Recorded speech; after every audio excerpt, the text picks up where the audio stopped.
Alors on va parler avec vous, messieurs, de l'échec des négociations hier à Islamabad entre les Iraniens et les Américains sous la houlette du Pakistan. On saluait une rencontre historique, ça n'était pas arrivé depuis 1979 et puis finalement rien du tout. Après 21 heures, ils se sont quittés, pas forcément bons amis. On va en parler. Donald Trump menace de nettoyer le détroit d'Ormuz. Il ordonne en tout cas un blocus naval américain d'Ormuz. De leur côté, les gardiens de la révolution, eux, affirment avoir entièrement sous contrôle le trafic dans ce détroit. Donc, une fois encore, on n'y comprend pas grand-chose. On en parlera dans quelques instants, mais tout d'abord, les impacts sur l'économie, puisqu'on en parle également régulièrement. Il y a des conséquences sur les métiers particulièrement fragilisés par la flambée des prix du carburant, à l'instar des pêcheurs artisans.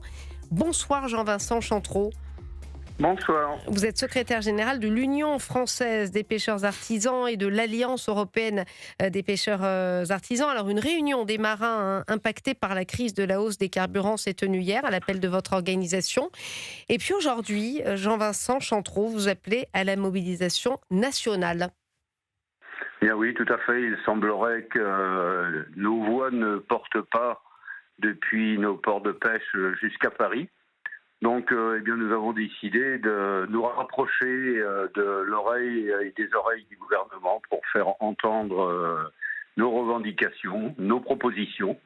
Et puis, dans ce mouvement, on entraîne avec nous tout un tas d'autres professions qui sont impactées, comme les agriculteurs, les métiers de bouche, les commerçants, les personnels de santé, etc. Je pense qu'on va être assez nombreux à Paris le 2 mai pour pouvoir bien dire ce qu'on a sur le cœur et puis essayer de trouver des solutions. Alors, il y a beaucoup de choses dans ce que vous nous dites. Tout d'abord, pour le 2 mai, quelle forme va prendre votre manifestation ? Alors, cela sera une manifestation statique. Nous avons décidé de nous retrouver entre le musée de la Marine, qui est un symbole pour nous, et puis le musée de l'Homme, qui est aussi un symbole, donc place du Trocadéro. Et donc d'être sur place pour pouvoir échanger entre nous et puis nous l'espérons que notre voix porte au-delà du Champ de Mars. Alors, je vous avais interviewé il y a quelques petites semaines de cela, Jean-Vincent Chantreau. Les choses n'ont pas bougé. On rappelle que votre secteur souffre énormément de cette flambée des prix du carburant. De mémoire, il y avait près de 45% de vos bateaux qui étaient coincés à quai en Bretagne. Est-ce que c'est toujours le cas aujourd'hui ? Alors, c'est toujours le cas et ça s'est généralisé à beaucoup de ports de pêche en France. Il n'y a que 2 régions où une solution temporaire a été trouvée, en Corse et puis dans les Hauts-de-France, puisque dans ces 2 régions, les conseils régionaux ont décidé de mettre un petit peu la main à la poche et d'apporter une contribution financière pour aider les pêcheurs à franchir ce cap difficile.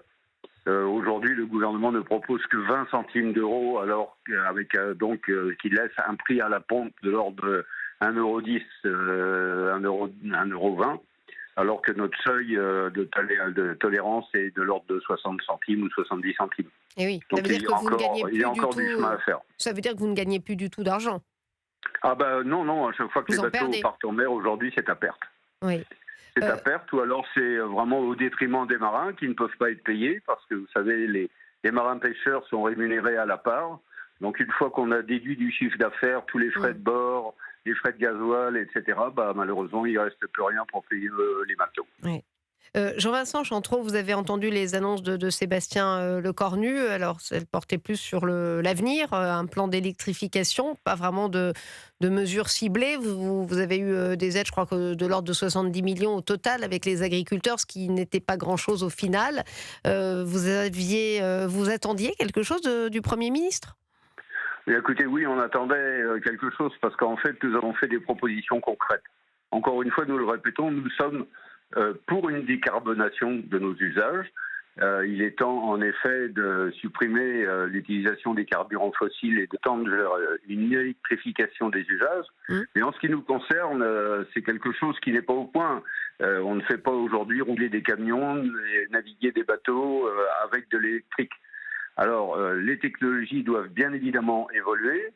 Pour cela, il faut de l'argent. de l'argent, eh bien, on peut en trouver si on accepte aujourd'hui de mettre un moratoire sur certains investissements qui sont inutiles. Lesquels? Je citerai à titre d'exemple eh bien, la prolifération anarchique des éoliennes en mer, qui vont produire une énergie certes décarbonée, mais intermittente et surtout non nécessaire actuellement, puisque la France surproduit de l'électricité aujourd'hui et la revend à perte à ses voisins européens.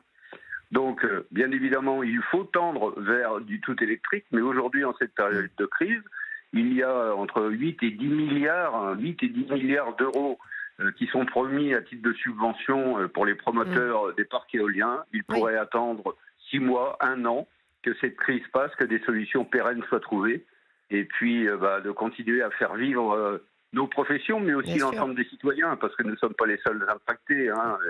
Et oui, d'ailleurs, ça s'impacte sur les prix du poisson et sur le consommateur. Bien sûr, l'impact est généralisé pour les infirmières, pour les mères qui vont chercher leurs enfants à l'école, pour tous les produits qui nécessitent un peu de transport. Et bien forcément, il y a une augmentation, une inflation des prix. Et tout ça, ça pourrait être réglé si le gouvernement acceptait de différer, d'apporter un moratoire de quelques mois sur certains investissements qui aujourd'hui ne s'imposent pas à court terme. Et baisser donc les taxes du Alors, carburant. baisser les taxes, si vous voulez, non, il ne s'agit pas de repartir vers une TVA à 5,5% qui serait complètement irréaliste.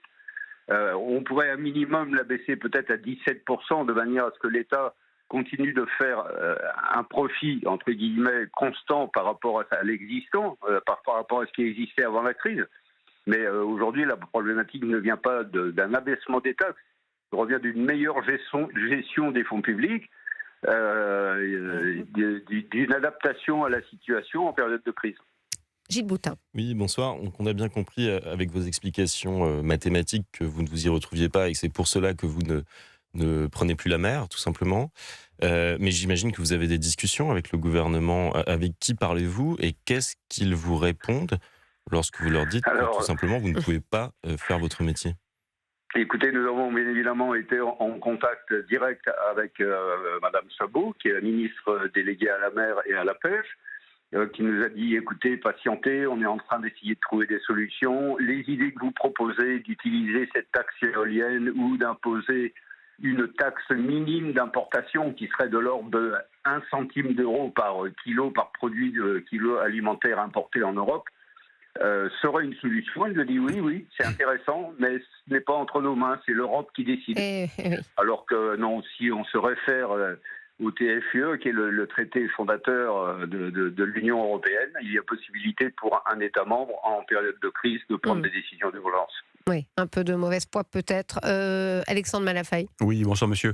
Une question pour bien comprendre le mécanisme. Les prix en France, en l'occurrence dans votre filière, ne sont pas bloqués, ils sont libres. Qu'est-ce qui vous empêche, vous, de répercuter sur le prix de vente de quelques centimes d'euros, dizaines de centimes d'euros, j'en sais rien, le prix du carburant? Après, il y a un problème de pouvoir d'achat, mais qu'est-ce qui empêche cela? Bien, comme vous le dites, c'est un problème de pouvoir d'achat. Il est évident qu'aujourd'hui, quand la ménagère a déjà fait son plein d'essence pour venir au supermarché ou à la poissonnerie, et qu'elle voit que le prix du poisson a augmenté de 15 ou 20% à cause des frais engendrés par cette augmentation des carburants qui se répercutent tout au long de la chaîne, du pêcheur au transformateur, en passant par le camionneur, etc.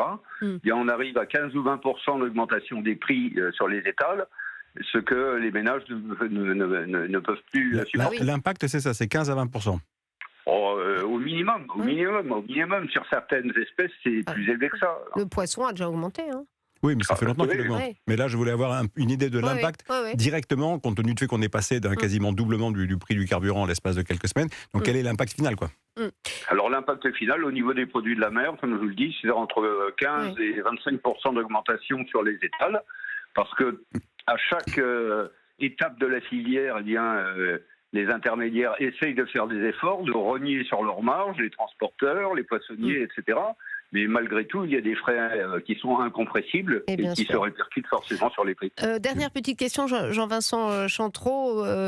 Les pêcheurs artisans, vous le disiez, vont être rejoints par les agriculteurs, les taxis, les métiers de bouche. Vous croyez à une forme de convergence de lutte qui pourrait prendre un petit peu de l'ampleur? Comment vous sentez la température autour de vous?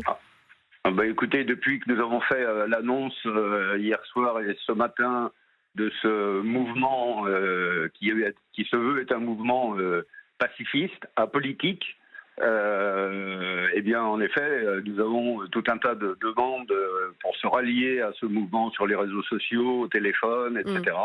Parce que, bien évidemment, tout le monde, et même les citoyens, aujourd'hui, se sentent concernés par le problème. C'est-à-dire, tout un chacun est consommateur de carburant. Vous pensez que ça peut être un retour des Gilets jaunes ? Alors, retour des Gilets jaunes, c'est peut-être un grand mot, parce que pour l'instant, le mot d'ordre n'est pas un blocage, n'est pas une manifestation de force. C'est uniquement, on veut un dialogue, on veut une prise de conscience, on veut qu'on nous explique pourquoi les solutions que l'on propose ne sont pas écoutées et ne sont pas retenues. On regardera avec attention la réponse qu'on va vous apporter le 2 mai. Merci Jean-Vincent Chantreau, secrétaire général de l'Union française des pêcheurs artisans et de l'Alliance européenne des pêcheurs artisans. Merci d'avoir été avec nous sur Europe 1. Alors évidemment, ce qui se passe en Bretagne et ailleurs, ça prend sa source dans le détroit d'Ormuz. Alors là, on ne comprend pas bien, messieurs. Alors je me tourne vers vous, mon cher Alexandre Malafaye, spécialiste défense. Est-ce que vous avez compris ce que veut faire Donald Trump puisqu'il veut bloquer ce détroit, un blocus de ce détroit d'Ormuz, mais qui est déjà bloqué. Donc ça va donner quoi cette affaire? Comment il va s'y prendre? En fait, il est face à une situation où l'Iran a déjà bloqué les détroits d'Ormuz et n'a pas réussi à se mettre d'accord avec les États-Unis sur les questions des négociations qui ont eu lieu au Pakistan. Donc, comme le détroit est bloqué par l'Iran, mais que l'Iran laisse passer les bateaux qu'il veut bien laisser passer moyennant un racket, parce qu'il y a un racket au passage, 2 millions de dollars. À chaque fois quelques millions de dollars pour chaque bateau, les États-Unis disent puisque c'est comme ça, on va tout bloquer. C'est-à-dire que vos bateaux de vos amis que vous raquettez, que vous faites payer, ne pourront pas sortir, mais les bateaux, les nôtres non plus. Voilà. Donc vous enfermez. Ils ont les moyens de faire ça? Alors militairement, ils ont évidemment les moyens. Il y a une armada américaine qui est pas très loin, mais c'est pas si facile que ça, parce que pour faire ça, il faut s'approcher des côtes iraniennes avec des bateaux militaires.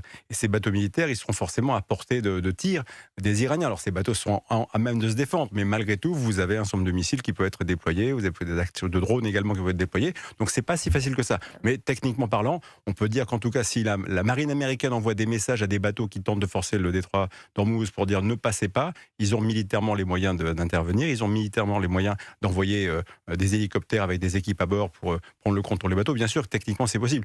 S'ils veulent figer le système, je pense qu'objectivement, ils peuvent figer le système. C'est pas une bonne solution, certainement à court terme, mais en tout cas, c'est un élément de rétablissement de négociation et une menace d'asphyxie de l'Iran, parce que c'est quand même le dernier poumon économique qui lui reste, c'est de vendre du pétrole et du gaz. Et en même temps, c'est un message envoyé à la Chine pour dire à la Chine, si vous aidez militairement, parce qu'apparemment, les Chinois aideraient militairement les Iraniens, si vous aidez militairement les Iraniens, nous, on va couper les voies d'acheminement par voie maritime. Et deuxièmement, on vous menace de nouveaux droits de douane. Absolument. À chaque fois, c'est... Bon, il n'y va pas de main morte, si j'ose dire. Gilles Boutin, c'est vrai que de l'autre côté, c'est un autre son de cloche, évidemment, les gardiens de la Révolution qui affirment avoir le détroit d'Ormuz entièrement sous contrôle, en menaçant d'y piéger leurs ennemis dans un, je cite, tourbillon mortel. Après donc les déclarations de Donald Trump. C'est la guerre de communication. La guerre de communication, mais qui ne repose pas sur rien, puisqu'il y a effectivement une menace qu'on n'a pas tout à fait encore découverte. C'est-à-dire que jusqu'à présent, on a découvert l'outil dissuasif iranien qui était constitué des missiles. On a aussi découvert l'outil dissuasif qui était constitué des drones. Et il y a un autre outil qui n'a pas encore été actionné. C'est celui de toute cette armada de petits bateaux cachés qui peuvent attaquer tel un essaim, selon la même logique. On ne sait pas combien il y en a. Et en face, on ne sait pas, effectivement, est-ce que la flotte américaine serait suffisamment outillée. Elle serait aidée également par son aviation. On a beaucoup parlé de ces fameux avions A-10 qui permettent d'avoir une capacité d'interception proche du sol. Mais effectivement, quelles sont les capacités de frappe depuis la côte? C'est-à-dire combien de lance-missiles, combien d'armes se cachent, sont truffées dans les falaises.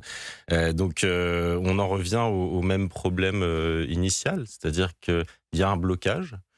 Là, le blocage est total, puisqu'il y avait un péage, il y avait un petit péage très étroit. D'où ma question de bloquer ce qui est bloqué. Bon, on est de nouveau bloqué, et c'est terrible parce que le cours du Brent avait baissé. Je reviens à ce qui préoccupe quand même beaucoup de gens, c'est bien sûr. Prix à la pompe.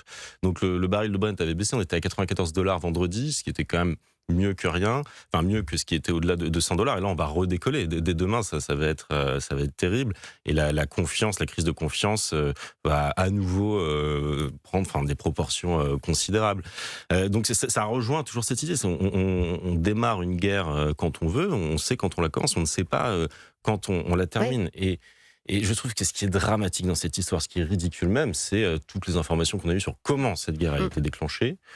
Au doigt mouillé, finalement, Donald Trump s'est laissé convaincre par Israël et certaines pas d'accord, personnes. Alexandre Malafaille. Et je trouve que la personne qui finalement a eu le jugement le meilleur dans tout ça, si les témoignages sont exacts, c'est J.D. Vance, qui était opposé initialement. Et une fois qu'il a compris que Donald Trump allait y aller, il a dit, si on y va, il faut y aller au maximum. À fond.